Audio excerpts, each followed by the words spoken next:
বাংলায় কাজ কোথায়? যেটা আসছে বলে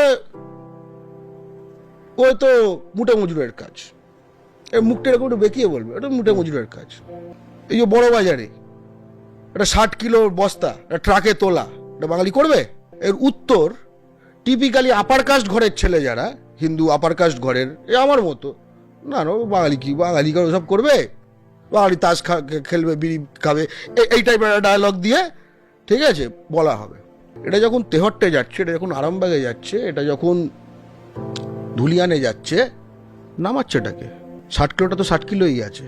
তার মানে কম পেমেন্টে 60 কিলো নামানোর জন্য বাঙালি আছে, কিন্তু বেশি পেমেন্টে 60 কিলো তোলার জন্য যখন বাঙালি নেই বড় বাজারে, তার মানে বুঝতে হবে যে এমপ্লয়মেন্ট চ্যানেলসগুলো এমনভাবে হয়ে গেছে যার ফলে ছাপড়া এবং বালিয়া কলকাতার কাছে হয়ে গেছে, কিন্তু নদিয়া আর মেদিনীপুর কলকাতা থেকে দূরে হয়ে গেছে। এইটা একটা খুব ভয়ঙ্কর সিস্টেম।